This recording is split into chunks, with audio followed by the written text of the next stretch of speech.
में चुनाव का बुखार छाया है और रियल्टी सेक्टर भी इसे अछूता नहीं है।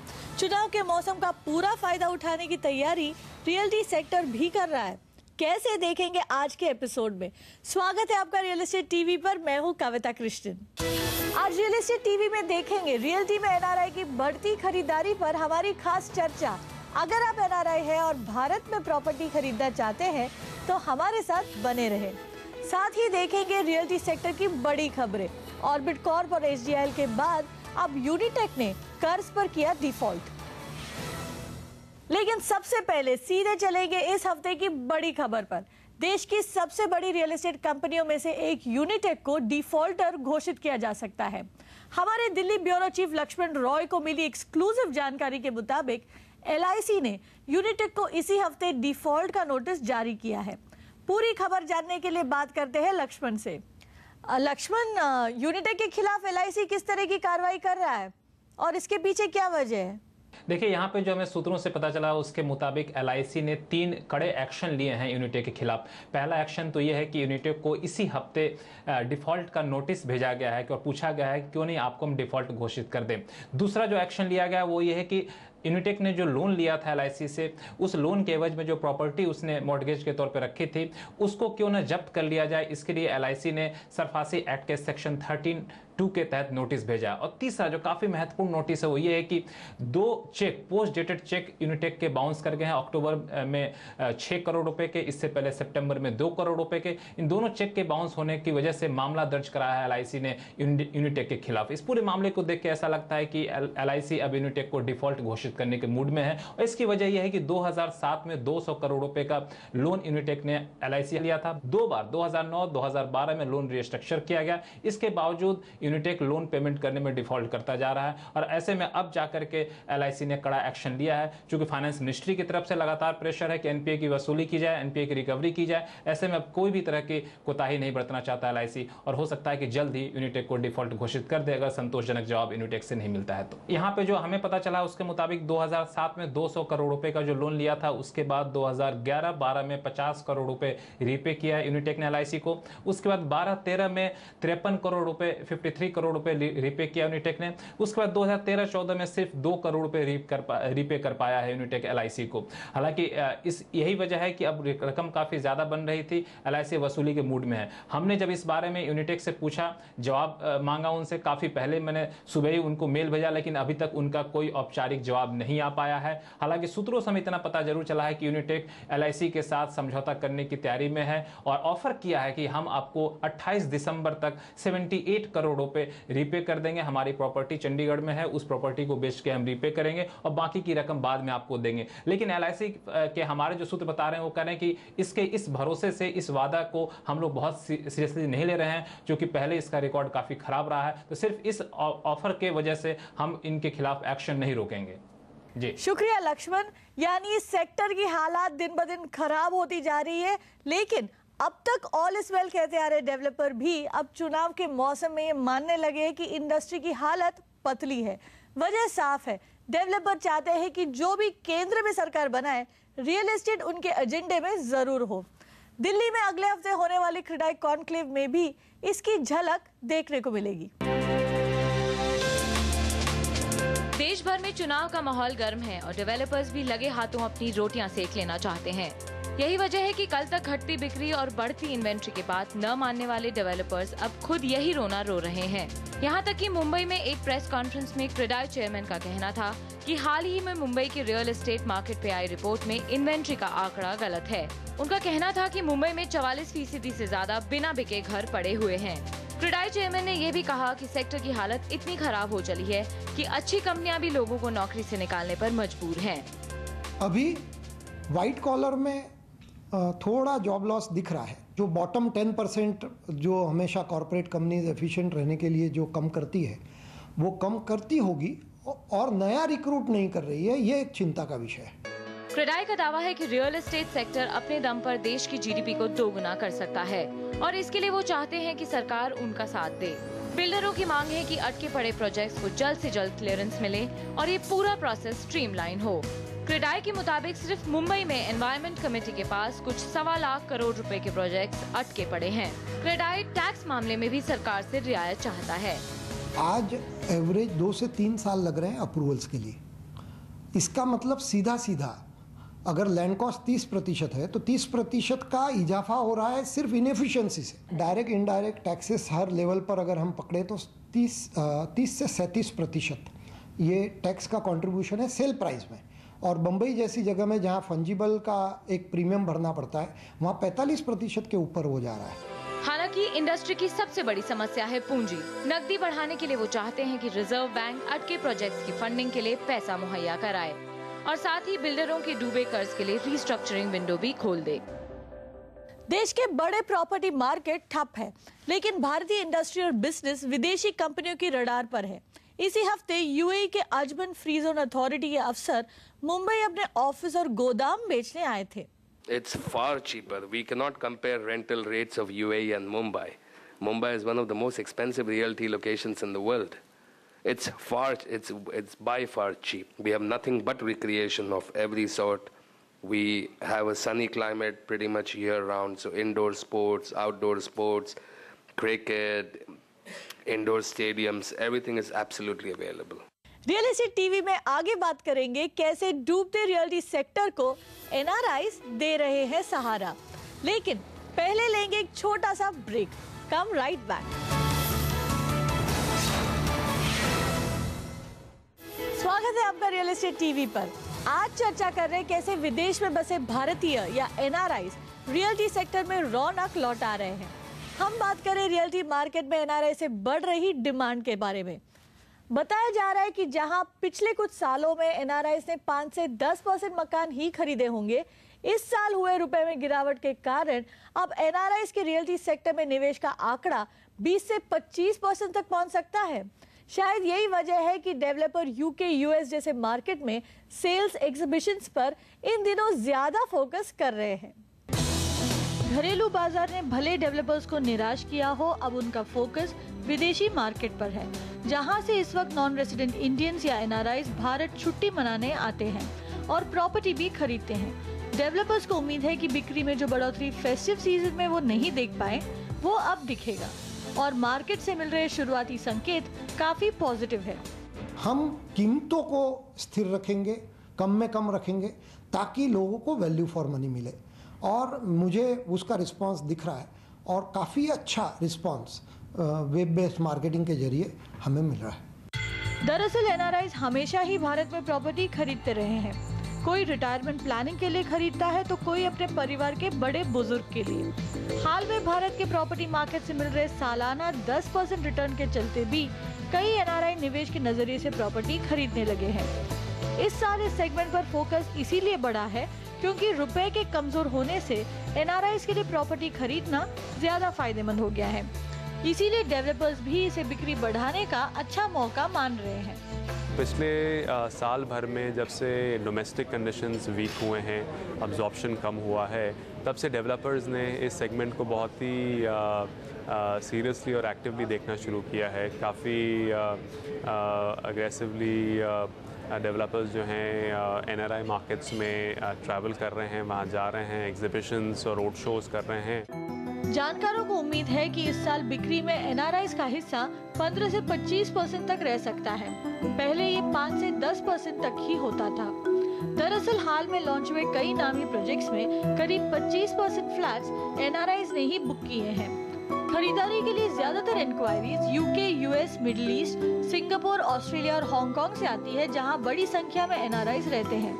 जिन शहरों के लिए सबसे ज्यादा एनआरआई डिमांड है, उनमें मुंबई, दिल्ली, बेंगलुरु, हैदराबाद, सूरत और अहमदाबाद जैसे मार्केट शामिल है। इसमें भी बड़े शहरों में ज्यादातर डिमांड लग्जरी प्रॉपर्टी के लिए रहती है। हालांकि एनआरआईज अपने गांव में जमीन खरीदकर मकान बनाना भी पसंद करते हैं। रियल एस्टेट में एनआरआई सीजन जिसे कहते हैं, वो दरअसल अक्टूबर से शुरू होता है और दिसंबर होते जोर पकड़ने लगता है। डेवलपर इस बार आस लगाए बैठे हैं कि एनआरआईज के खरीदारी से मार्केट में रौनक लौटेगी और ये उम्मीद पूरी होते दिख भी रही है। लेकिन अगर आप एनआरआई हैं और प्रॉपर्टी खरीदना चाहते हैं तो किन बातों का ध्यान रखें, कैसे पाए बेस्ट डील? एनआरआई सीजन पर हमारी इस खास चर्चा में हमारे साथ जुड़ रहे हमारे एक्सपर्ट BOP.in के MD अमित मावी। अमित, स्वागत है आपका। ये बताइए, इस बार हमने देखा है कि रुपए में काफी गिरावट आई है, तो क्या एनआरआई से जो डिमांड है वो बढ़ने की उम्मीद है? एनआरआई से जो डिमांड है उस पर काफ़ी हद तक इंडस्ट्री की काफ़ी निगाहें हैं और काफ़ी चीज़ें करी जा रही हैं उस पर उन्हें लुभाने के लिए। ऑलरेडी जब वो उनका इंडिया में आने का प्रोग्राम है तो साइट विजिट्स प्री प्लान करी जा रही हैं कि नोएडा में मेरे को पता है कि कुछ 2-3 इवेंट स्पेसिफिक टू एनआरआईज हो रहे हैं बैंकर्स के साथ मिलके। सो काफ़ी प्लान्स हैं। मैं तो सुना था कई डेवलपर्स फॉरेन कंट्रीज में भी गए थे एनआरआईज को टारगेट करने के लिए। जी दिसंबर में एग्जीबिशंस, दुबई में काफ़ी एग्जीबिशंस हैं, फिर जनवरी में सिंगापुर में एग्जीबिशंस हैं। एनआरआईज के लिए किस तरह के स्कीम्स लेकर आ रहे हैं डेवलपर्स? डाउन पेमेंट रिबेट एक अच्छा लुभावना एनआरआई के लिए रहता है कि आप इतना पैसा दीजिए और आपको हम वैसे 11% दे रहे हैं, 15% दे रहे हैं। तो ये एक trend through down payment NRIs को ज़्यादा ल्यूर इन करा जाता है। फिर दूसरा फ्रीबीज लाइक कार पार्किंग या पीएलसी फ्री कर दी, पीएलसी प्रेफरेंशियल लोकेशन चार्जेस, वो आपको कॉम्प्लीमेंट्री कर दी। तो इस टाइप की चीज़ों से एनआरआईज को ल्यूर इन करा जाता है। जैसा कि मैंने बताया कि डाउन पेमेंट के द्वारा ही उन्हें मैक्सिमम रिबेट मिलता है। कई डेवलपर्स हैं जिन्होंने पहले 10-11% डाउन पेमेंट रिबेट दे रहे थे कि आप पूरा पैसा दीजिए तो आपका 11% फ्लैट की कीमत कम हो जाएगी। अब वो 15 से 17% पे भी हमने ट्रांजैक्शंस क्लोज करी हैं।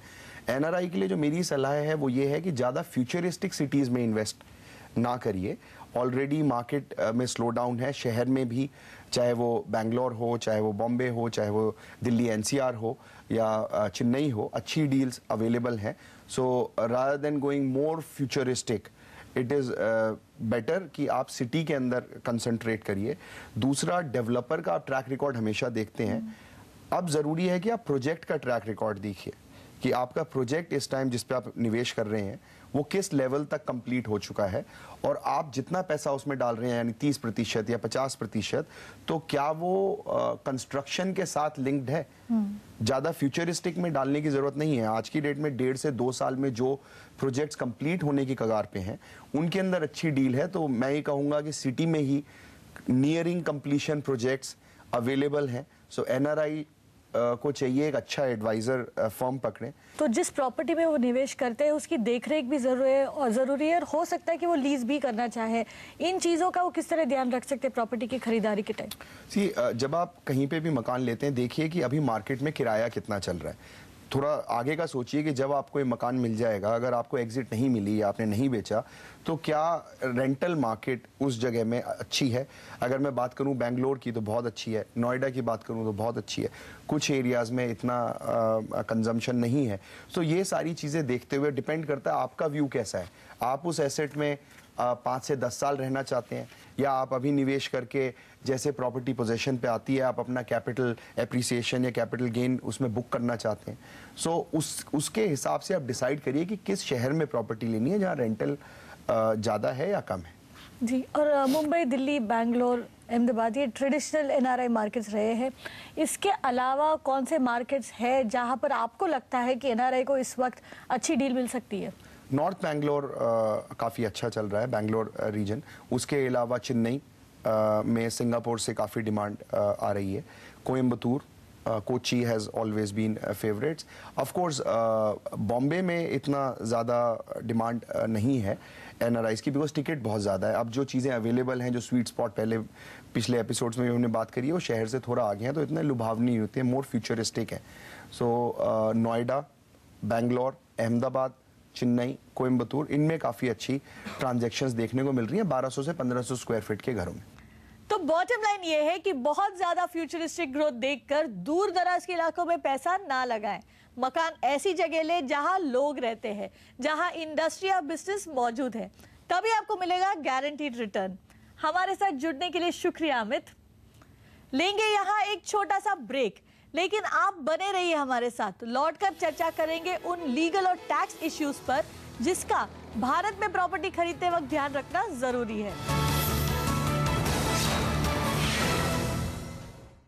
रुपए के गिरावट से एनआरआईज के लिए प्रॉपर्टी 25% तक सस्ती हुई है, तो ठंडे पड़े मार्केट में बिक्री बढ़ाने के लिए डेवलपर डील क्लोज करने की हर कोशिश कर रहे हैं।